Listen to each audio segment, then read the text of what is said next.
आज हम बात करने वाले हैं कार्डियोवास्कुलर डिसऑर्डर इन पीडियाट्रिक। तो कार्डियोवास्कुलर डिसऑर्डर इन पीडियाट्रिक अगर देखें तो इसमें आता है कंजेनाइटल हार्ट डिजीज, सीएचडी आता है। तो कंजेनाइटल हार्ट डिजीज क्या है और इसमें क्या क्या किस किस टाइप के आएंगे कंजेनाइटल हार्ट डिजीज के अंदर। तो सबसे पहले आते हैं कंजेनाइटल हार्ट डिजीज है क्या। तो कंजेनाइटल हार्ट डिजीज मतलब कि जो हार्ट का जो स्ट्रक्चर है और जो उसका फंक्शन है वो एबनॉर्मल हो जाए, उसी को हम लोग बोलते हैं congenital heart disease. Congenital heart disease की अगर हम बात करें, इसकी जो कॉजेस की बात करें कंजेनाइटल हार्ट डिजीज की, तो हो सकता है torch infection. Torch infection mainly rubella. Torch से टी से अगर हम देखें, टॉर्च टी से होता है टोक्सोप्लाज्मोसिस होता है, ओ से अदर होता है, आर से रूबेला होता है, और सी से होता है साइटोमेगालो वायरस, और एच से होता है हीमोफ्लस इन्फ्लुएंजा। तो इसमें आर जो होता है रूबेला, मेनली रूबेला से होता है।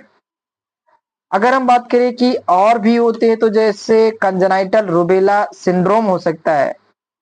तो कंजेनाइटल रूबेला सिंड्रोम अगर हम बात करें तो सिंड्रोम क्या होता है, ग्रुप ऑफ सिम्टम होता है, बट इस सिंड्रोम के अंदर कम से कम 3 जो होता है एबनॉर्मलिटी अगर है, तब जो होता है कंजेनाइटल रूबेला वायरस के अंदर हम लोग कंजेनाइटल रूबेला सिंड्रोम के अंदर उसके हम वो रखे उसे रखते हैं। पहला था कंजेनाइटल कैटरेक्ट, फिर कंजेनाइटल डिफनेस और congenital PDA, patent ductus arteriosus. तो हम लोग बोलते हैं कंजेनाइटल रूबेला सिंड्रोम है।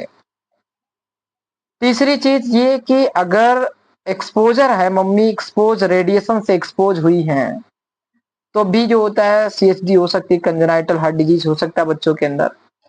अगर कोई ड्रग्स अब्यूज है, थिरेटोजेनिक इफेक्ट हुआ है, तो उस टाइम पे मम्मी कोई उल्टी सीधी दवा खा ली है, उसका जो एडवर्स इफेक्ट देखने को मिल रहा है बच्चे के अंदर, ठीक है, तो उससे भी हो सकता है कंजेनाइटल हार्ट डिजीज।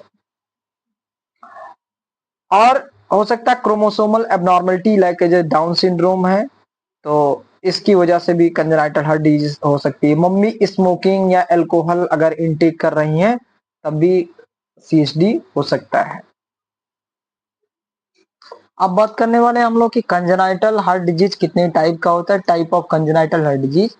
तो type of congenital heart disease दो टाइप के होते हैं। एक होता है एसाइनोटिक कंजेनाइटल हार्ट डिजीज और एक होता है साइनोटिक कंजेनाइटल हार्ट डिजीज होता है। तो अगर हम बात करें एसाइनोटिक कंजेनाइटल हार्ट डिजीज की, तो ए साइनोटिक में होगी जो चांस ऑफ साइनोसिस होगा वो कम से कम होगा, बहुत लो होगा साइनोसिस। ब्लू जो कलर है, डिस्कलरेशन अगर देखा जाएगा तो बहुत ही कम होगा। अगर ए साइनोटिक में हम बात करें तो इसमें ए साइनोटिक में ऑक्सीजनेटेड ब्लड जो होता है सिस्टमिक सर्कुलेशन के अंदर सर्कुलेट होगा। और अगर ए साइनोटिक के अंदर अगर हम देखें तो जो संट होगा वो लेफ्ट से राइट की ओर होगा। लेफ्ट से राइट की ओर होगा, इसका मतलब संट का मतलब जो ब्लड का फ्लो है वो लेफ्ट से राइट, मतलब हाई प्रेशर से लो प्रेशर की ओर मूवमेंट होगा। अगर लेफ्ट से राइट की ओर मूवमेंट कर रहा है तो हार्ट के लेफ्ट साइड में ऑक्सीजनेटेड ब्लड फ्लो करता है और राइट साइड में डीऑक्सीजनेटेड ब्लड फ्लो करता है। तो राइट में ऑक्सीजनेटेड, तो ऑक्सीजनेटेड सिस्टमिक सर्कुलेशन के अंदर होगा, तो जो साइनोसिस के जो चांस होंगे बहुत ही कम होंगे। अगर हम बात करें जो एसाइनोटिक हार्ट डिजीज है, एसाइनोटिक हार्ट डिजीज के अंदर क्या क्या आते हैं, जैसे इसमें आता है एएसडी आर्टेरियल सेप्टल डिफेक्ट, इसमें आता है बीएसडी वेंट्रिकुलर सेप्टल डिफेक्ट, और इसमें आता पीडीए पेटेंट डक्टस आर्ट्रियोसस। तो ये आपके हैं ए साइनोटिक कंजेनाइटल हार्ट डिजीज। अब इसके बाद अगर हम बात करें साइनोटिक कंजेनाइटल हार्ट डिजीज की, तो साइनोटिक कंजेनाइटल हार्ट डिजीज में chance of cyanosis are high होता है, मतलब चांस ऑफ जो साइनोसिस डिस्कलरेशन की अगर बात करें तो ज्यादा होगा, आपकी स्क्रीन पे दिख रहा होगा, ठीक है।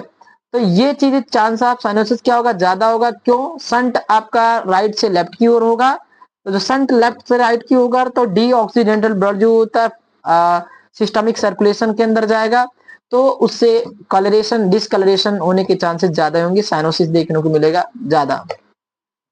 अब इसमें आता है टेट्रोलॉजी ऑफ फाइलेट, टेट्रोलॉजी ऑफ फाइलेट आता है, और एक होता है ट्रांसपोजिशन ऑफ ग्रेट आर्टरीज।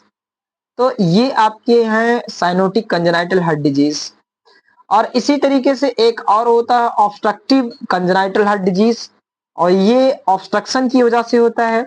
जैसे इसमें क्या होता है कि obstruction in normal circulation of blood, मतलब जो नॉर्मल ब्लड का सर्कुलेशन होता है उसके अंदर ऑब्स्ट्रक्शन हो जाएगा। इसके अंदर मतलब जो ब्लड वेसल्स है, ब्लड वेसल्स के अंदर ऑब्स्ट्रक्शन हो जाएगा, जिससे जो सर्कुलेशन है, जो सिस्टमिक सर्कुलेशन है, वो ऑब्स्ट्रक्ट हो जाएगा। इसकी वजह से आपका इसे बोलते हैं ऑब्स्ट्रक्टिव कंजेनाइटल हार्ट डिजीज। इसमें आता है coarctation of aorta, pulmonary stenosis, mitral valve stenosis, aortic stenosis. तो स्टेनोसिस मतलब होता है narrowing of the blood vessels, तो जो ब्लड वेसल्स होगी वो नैरो हो जाएगी, इसकी वजह से जो ब्लड की सप्लाई होगी वो ऑब्स्ट्रक्ट हो जाएगी, प्रॉपर नहीं होगा, तो इसकी वजह से जो होता है ये डिसऑर्डर क्रिएट होगा। इसे बोलेंगे obstructive congenital heart disease. I hope कि इतनी चीजें समझ में आई होगी कि ए साइनोटिक कंजेनाइटल हार्ट डिजीज क्या होता है, साइनोटिक कंजेनाइटल हार्ट डिजीज क्या होता है, ऑब्स्ट्रक्टिव कंजेनाइटल हार्ट डिजीज क्या है। और उससे पहले मैंने बताया कि कंजेनाइटल हार्ट डिजीज है क्या। अब बात करते हैं हम लोग, अब बात करने वाले हैं ए साइनोटिक में वेंट्रिकुलर सेप्टल डिफेक्ट। तो वेंट्रिकुलर सेप्टल डिफेक्ट आप हार्ट की, आपके देखिए फिगर दिख रहा है, स्क्रीन पे फिगर दिख रहा है, इस पे दिखाया गया है कि जो आर्टरी होती है, सॉरी वेंट्रिकल होती है, तो आपका जो वेंट्रिकल होता है, अगर हम हार्ट की अगर थोड़ी सी नॉर्मल एनाटॉमी की बात करें, तो हार्ट में होते हैं 4 चैम्बर। दो 4 चैम्बर होते हैं, दो आपके ऊपर वाले क्या होते हैं, आर्टरी होते हैं, और दो नीचे वाले क्या होते हैं, वेंट्रिकल होते हैं। दोनों आर्टरी को सेपरेट करने वाली जो सेप्टम होती है उसे इंटर आर्टरियल सेप्टम बोलते हैं, और दोनों जो वेंट्रिकल होती है उसको सेपरेट करने वाला जो सेप्टम होता है उसे बोलते हैं इंटर वेंट्रिकुलर सेप्टम। तो अब यहाँ पर और जो आर्टरी और वेंट्रिकल दोनों को सेपरेट करती है उसे बोलते हैं आर्टरियो वेंट्रिकुलर सेप्टम। तो यहाँ पर बात आती है वेंट्रिकल के अंदर क्या है, आपका डिफेक्ट है। दो जो इंटर वेंट्रिकुलर सेप्टम है, इंटर वेंट्रिकुलर सेप्टम के अंदर जो सेप्टम है उसके अंदर क्या हुआ है, होल हो चुका है। ठीक है, वहां पर क्या हो गया, होल हो गया। अब जब होल हो जाएगा, अगर हम बात करें, ठीक है, तो इसमें क्या होगा कि दोनों वेंट्रिकल के अंदर होल हुई, तो यहाँ पर क्या होगा, सॉरी ऑक्सीजनेटेड ब्लड जो होता है, संट कहाँ से किस साइड के होगा, तो संट जो होता है लेफ्ट से राइट की होगा, तो लेफ्ट से राइट की ओर होगा, तो ऑक्सीजनेटेड ब्लड जो होता है सिस्टमिक सर्कुलेशन के अंदर जाएगा।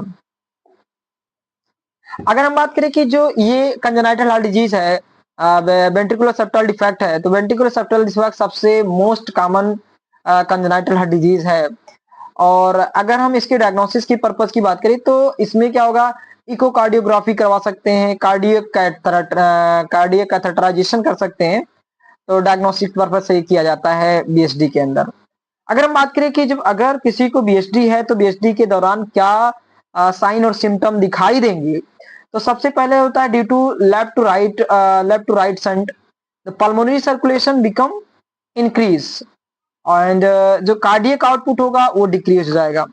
तो पल्मोनरी सर्कुलेशन बढ़ जाएगा और कार्डियक आउटपुट क्या हो जाएगा, डिक्रीज हो जाएगा।